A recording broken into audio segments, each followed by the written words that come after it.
Agora em 5, 4, 3, 2, 1. Feliz Natal para você que está conosco aqui no nosso canal Papo Reto. Eu sou o Wesley, professor de História. Vamos falar um pouquinho hoje sobre Idade Média, tá bom? Então nós vamos falar hoje um pouquinho sobre Baixa Idade Média e a transição da Baixa Idade Média para a Alta Idade Média, beleza? Lá na sua apostila, Sistema Ângulo, capítulo 6 e capítulo 7 da sua apostila de 7º ano, tá bom? Matéria para a nossa prova do dia 14/8. Então a primeira coisa que você precisa entender é o seguinte: nós viemos lá da formação do feudalismo, Baixa Idade Média, os caras se estabeleceram na Europa, ok, tudo suave, tudo bem, tudo feliz. Agora que esses caras estão estabelecidos na Europa, eles vão começar a fazer alguns avanços tecnológicos. Vão surgir algumas invenções da Idade Média. Nós vamos ter invenções estreitamente ligadas à agricultura. Então nós vamos destacar 3 invenções aqui, que são as invenções que vão fazer maior diferença na produção agrícola, beleza?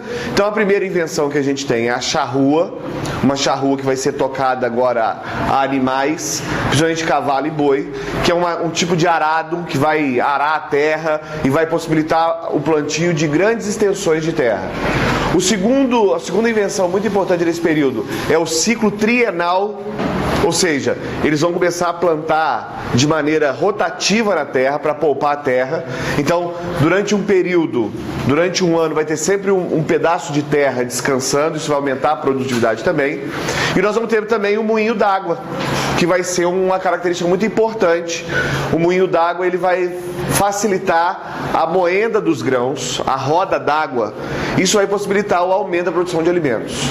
Além disso, nós vamos ter uma condição sanitária melhorada, nós vamos ter também uma série de processos aqui de melhoria de condições de higiene e vamos também ter uma diminuição discreta do conflito. Esse conjunto de fatores do final do século IX, no final da Baixa Idade Média, final do século IX, início do século X, vai causar uma explosão demográfica. Ou seja, você sabe, você não sabe, mas eu vou explicar para você. Crescimento demográfico, demografia é a relação entre população e território. Ou seja, quanto mais pessoas eu tenho em um território, maior vai ser a pressão demográfica. Por isso a pressão demográfica, por exemplo, na cidade de São Paulo é muito maior do que a da cidade de Maragogipe, lá no interior do Nordeste. Ou seja, quanto mais pessoas eu tenho só em uma região, maior vai ser a pressão demográfica. Então eu falo que vai ter um crescimento demográfico nesse final de Idade Média, ok? Tá comigo? Suave até aqui? Sim, suave. Esse crescimento demográfico, então, vai causar algumas consequências. Vai causar alguns problemas na Idade Média. Primeiro problema vai causar: nos feudos, vai começar a ter mais gente do que o feudo pode alimentar. Ou seja, eu vivo num feudo e vai ter mais servo do que aqueles feudos têm a possibilidade de alimentar. Então o que os senhores feudais vão começar a fazer? Vão começar a botar servo para fora. Mete o pé, mano, vai embora, some daqui. Suas dívidas estão perdoadas, você pode ir embora. Esse servo vai para onde? Na cidade. Você concorda comigo que não tem muito para onde esse servo ir? Alguns deles vão para aquelas cidades que foram esvaziadas lá no início da Idade Média. Outros caras vão para os bosques e vão viver nos bosques e nas florestas de maneira marginal, beleza? Inclusive nós assistimos aí o filme Robin Hood, que fala um pouquinho sobre essa ideia, né, dos caras que vivem lá à margem da sociedade. Mas a verdade é que vai começar a haver um conflito e uma violência instalada na Idade Média. Existe um outro problema que atinge a nobreza também. Como a gente tem pouca terra e muito nobre, você sabe que a sociedade feudal é dividida em 3 estamentos: nobres, servos e clero. O nobre ele não ia trabalhar nunca, porque o nobre da sociedade feudal ele está lá para poder batalhar. Então nós temos uma avalanche, um conjunto de nobres que a gente chama de nobres despossuídos, que eram os caras que eram filhos de nobres, que não eram os filhos mais velhos, que não herdaram a terra dos pais e que agora cavalgavam e andavam pela Europa com o intuito de se tornarem cavaleiros errantes. Esses caras vão causar muita confusão e muita violência, ou seja, se instala um momento de grande dificuldade na Europa. Dificuldade para se alimentar, a população tem, dificuldade de terra, e nesse momento, inclusive, começa a haver invasões em terras da igreja. A igreja começa a sofrer as consequências desse processo. Nesse momento, então, vai surgir um cara que chama Papa Urbano II, e ele vai decidir, então, que é hora de resolver esse problema. Nesse momento, o Papa Urbano vai decidir que é necessário fazer um movimento para que se possa resolver esse problema demográfico e populacional. Como é que se resolvia o problema populacional e demográfico da Europa naquele momento? Precisava de mais terra. Precisava de uma expansão territorial. Você vai se lembrar desse momento aqui, mano, que a Europa, ela tá cercada por todos os lados. Os árabes estão ali na Península Ibérica, os árabes dominaram o norte da África, os árabes dominaram o Oriente, então a Europa está pressionada ali. O Papa Urbano, então, chega a uma conclusão: é necessário fazer um movimento militar, um movimento político, um movimento econômico social, que iria sair do Ocidente e migrar até o Oriente para que lá pudesse alcançar novas terras. Esse movimento ficou conhecido como cruzadas, que não é aquilo que a sua cadelinha faz quando está no cio, não. Não é essa cruzada que eu estou falando, não. É outra cruzada. Aliás, no início desse movimento, ele nem era chamado de cruzada.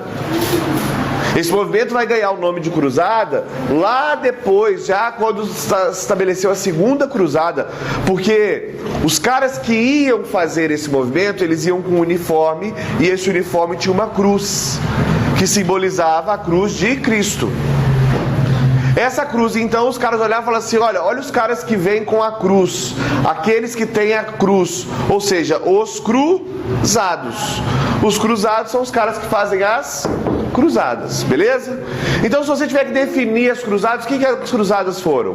Um movimento político, militar e religioso, que tinha como grande finalidade conquistar terras do Oriente, ok? Só que olha só, quando o Papa Urbano vai fazer o seu discurso para convocar a galera, você há de concordar comigo que você convocar o povo para ir lá matar os muçulmanos à toa não gera motivação, concorda comigo? Imagina que eu chegue para vocês e diga assim: galera querida do meu coração, nos uniremos agora e vamos até lá no 8º ano e vamos dar um pau naqueles caras, vamos bater neles, vamos matar eles, vamos tomar a terra deles, porque afinal essa sala tá pequenininha pra gente, a gente quer mais espaço. Parece que a gente é legal? Não, parece que a gente é um monte de babaca, não parece? Então olha só, o Papa Urbano, ele vai aproveitar de um discurso, porque alguns peregrinos relataram que estavam tendo dificuldade de chegar em Jerusalém. Jerusalém, cara, é uma cidade muito importante na história. Jerusalém já foi destruída e reconstruída cerca de 17 vezes. Jerusalém está num ponto estratégico do mundo, é um lugar onde grandes fluxos comerciais passavam, mas Jerusalém é importante porque ela contém símbolos religiosos das 3 maiores religiões monoteístas do mundo. Vou repetir, Jerusalém é importante porque contém símbolos religiosos das 3 maiores religiões monoteístas do mundo: cristianismo, islamismo e judaísmo. Lá em Jerusalém está a última parede do Templo de Salomão, lá o Muro das Lamentações. Lá está a mesquita onde se acredita que Maomé foi levado ao céu. E lá está o Santo Sepulcro, que é o lugar onde se acredita ter sido enterrado o corpo de Cristo antes da ressurreição. Então olha só o discurso do Papa agora. O Papa vira para a galera e diz assim: galera, senhores, queridos, o nosso Salvador desceu aqui, deu a vida por nós, andou entre nós e morreu para que nos desse salvação. E nós hoje permitimos que a terra onde ele cresceu, a terra onde ele fez seus milagres, a terra onde ele ressuscitou esteja na mão dos infiéis. Deus não aceita isso. Deus nos convocou para defender o direito que temos de ir até eles. Olha só. Porque hoje, quando você se nega a ir a essa grande empreitada, você está negando o seu próprio Deus.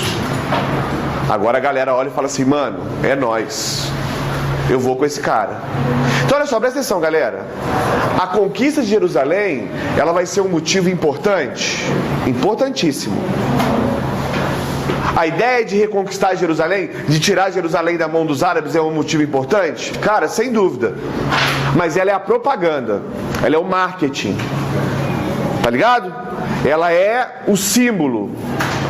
Porque haviam muitos outros motivos por trás desse, concorda comigo? Então vamos lá. Motivos religiosos. Conquistar Jerusalém é um motivo? Óbvio. Sem dúvida.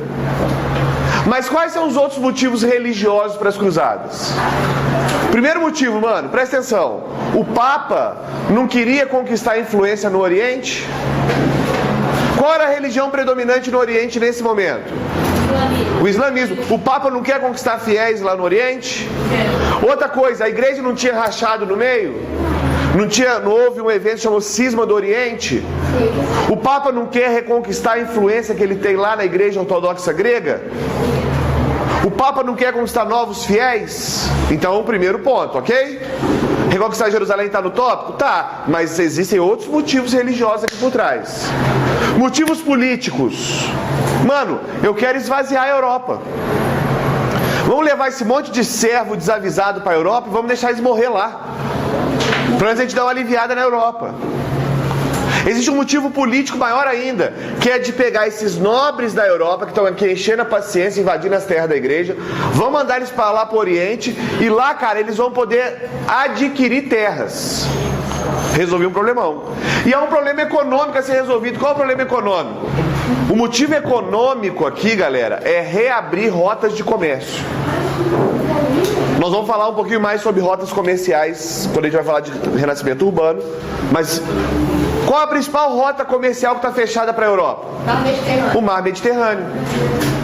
Cara, nesse tempo aqui não tem avião, não tem trem, não tem greve dos caminhoneiros. Nesse momento aqui o comércio é feito basicamente de navio, de barco, de embarcação. Você há de concordar comigo que o Mar Mediterrâneo, como o próprio nome dele diz, é um mar muito importante que está no meio. Mar Mediterrâneo, aquele que está no meio, tá ligado? Então o Mar Mediterrâneo vai ser importante. Então há um objetivo de restaurar, de tomar de volta esse Mar Mediterrâneo. Show de bola? Beleza? Então vamos lá. Instalou-se então as cruzadas. Nós vamos ter ali... Há uma divergência de historiadores, alguns dizem que foram 6, outros dizem que foram 9, há quem diga que foram 13, mas o consenso é que foram 8 cruzadas oficiais. Eu coloquei aqui 4 das principais cruzadas, 2 não oficiais e 2 oficiais, ok? Ei!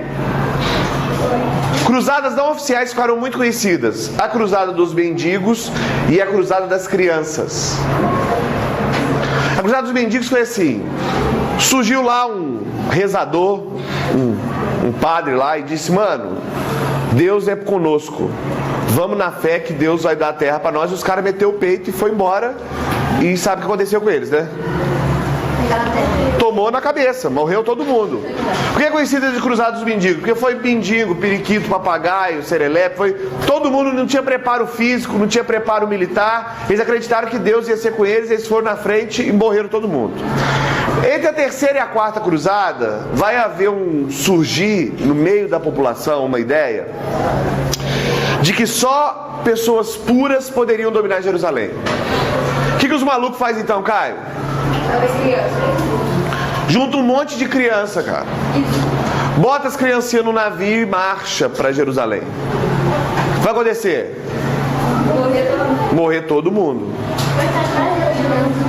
Nós vamos falar um pouquinho sobre essa ideia aqui quando a gente for falar sobre o fanatismo religioso associado às cruzadas, tá bom? Você vê, tem noção você mandar um monte de criança batalhar contra sarraceros bem armados, um exército? Você vê que você faz fanatismo religioso puro, entre 6 e 13 anos. Mas as 2 cruzadas mais importantes das oficiais vai ser a terceira cruzada, que a gente chama de Cruzada dos Reis, que é quando os reis da Europa se envolvem efetivamente nas cruzadas.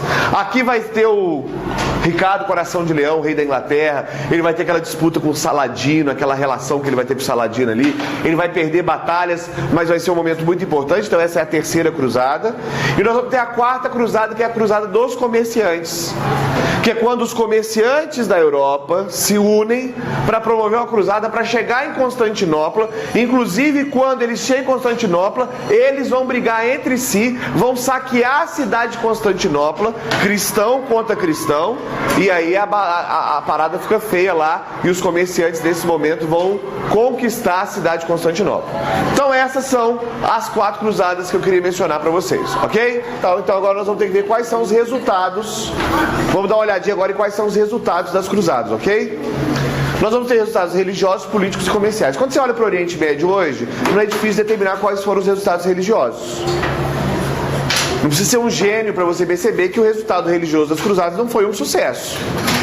Ou seja, a maior parte da população da Ásia e daquela região oriental hoje, ela é muçulmana. Logo, essas cruzadas não tiveram um grande sucesso, concorda comigo? Então, no aspecto religioso, nós não vamos ter um grande sucesso das cruzadas. Aliás, o saldo das cruzadas negativo para a igreja vai ser muito grande. O saldo negativo das cruzadas vai inclusive fazer com que a igreja perca parte ou grande parte da sua influência intelectual. Porque você há de lembrar que a igreja disse assim: vamos para o Oriente porque essa é a ordem de Deus. Se Deus mandou, tem como dar errado? Não. Na cabeça do homem medieval não tem como dar errado. Só que os caras foram e tomaram um pau lá no Oriente. Logo, das duas, uma: ou Deus errou, ou a igreja errou. O homem medieval acredita que Deus pode errar? Não. Então a igreja errou. E olha só, a igreja até aqui tinha um status de monopólio intelectual e de quem não podia dar infabilidade da igreja, ou seja, a igreja não podia falhar, beleza? Segundo aspecto é o aspecto político. Olha só, nós vamos ter um alívio demográfico na Europa. Nós vamos também ter alguns nobres que vão conquistar terras lá. Só que nós vamos ter alguns nobres que voltam do Oriente, e não só nobres, aqui nobres e servos, que voltam do Oriente com uma outra mentalidade. Se você analisar, a gente tem uma real noção de quem nós somos quando a gente olha o outro. Vou explicar melhor isso que eu quero dizer. O cara nasceu num feudo, cresceu num feudo, o pai dele nasceu num feudo, cresceu num feudo, o vô dele... Ou seja, a única maneira de vida que o cara conhecia... A única maneira que o cara conhecia de viver era aquela maneira como ele vivia no feudo. Agora o cara sai daqui e vai lá pro Oriente, cara. Chega lá no Oriente, ele encontra gente que fala um idioma diferente do dele, que vive uma cultura diferente daquela que ele vive, que adora um Deus diferente do dele, que se casa de maneira diferente, que come de maneira diferente, que tem uma arte diferente, que constrói de maneira diferente. Você concorda comigo que esse cara, quando ele voltar para a Europa, ele não volta com a mesma mentalidade que ele foi? Ele vai voltar com outra mentalidade? E uma mentalidade muito forte que esses caras voltam é uma mentalidade que não há só 3 grupos, 3 ordens, 3 estamentos: os que oram, os que batalham e os que trabalham. Há também agora aqueles que fazem comércio.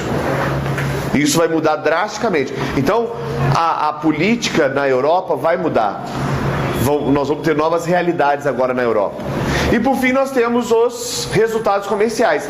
E se as cruzadas podem ser definidas em um aspecto de sucesso, é o aspecto comercial. Primeira coisa, as cruzadas vão abrir o mar Mediterrâneo. Os europeus vão voltar a dominar o mar Mediterrâneo. Os comerciantes italianos vão estar presentes ali no mar Mediterrâneo, e o mar Mediterrâneo vai voltar a fazer rota comercial e contato com o Oriente. Segunda coisa extraordinária é que vão ser criadas rotas comerciais também dentro da Europa. Os caras vão começar a ter uma interação entre as várias cidades e feudos. Vai causar um renascimento urbano, que vai ser a nossa próxima matéria. Eu não vou falar muito sobre isso aqui, mas os resultados comerciais, ou seja, as cruzadas trazem um renascimento urbano que carregam consigo um renascimento comercial. Então, para o comércio, para os comerciantes, as cruzadas foram assim extraordinárias. Se existe um âmbito em que as cruzadas alcançaram sucesso, foi no âmbito comercial. Beleza? E aí, eu queria só fazer algumas considerações sobre os discursos históricos diferentes, ou seja, os resultados da cruzada. Se você for no Oriente, você vai encontrar lá no Oriente heróis das cruzadas. Por exemplo, Saladino é um herói do período das cruzadas no mundo islâmico, no mundo árabe. Por quê?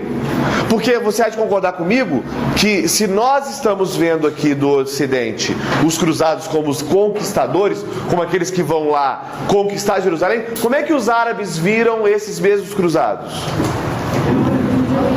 Como invasores. Você imagina que você está na sua terra aqui tranquilo, adorando o seu Deus, comendo sua comida, vivendo na sua casinha. Aparece um monte de louro de olho azul, com uma cruz no peito, querendo matar você, seu filho, tomar sua terra, matar.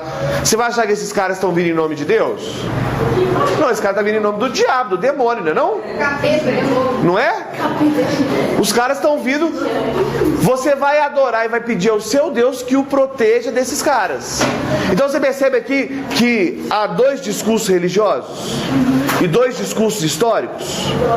Ou seja, uma visão é do cara que está lá no Oriente.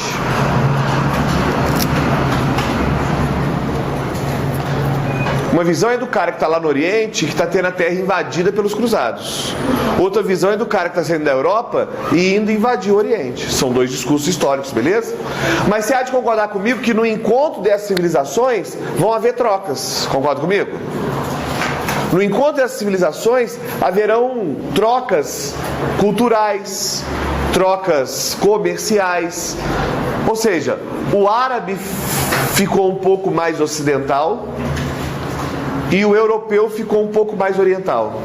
Nós vamos trazer de lá recursos de medicina, nós vamos trazer de lá escritos, por exemplo, quando os caras invadem Constantinopla, eles vão encontrar lá muitos escritos dos gregos, dos filósofos gregos que haviam sido destruídos pela igreja aqui no Ocidente, mas que lá no Oriente foram preservados. E isso vai ser determinante para os próximos passos do povo europeu e do continente europeu no renascimento cultural, no renascimento que os caras vão experimentar, beleza? Então, nós vamos ter aqui uma relação muito grande entre a influência e ser influenciado. Beleza? É bom você ter bem isso clarinho na sua cabeça aí. Show de bola, senhores? Muito obrigado, espero que tenha servido para alguma coisa para vocês. Realmente serviu para mim. Dá um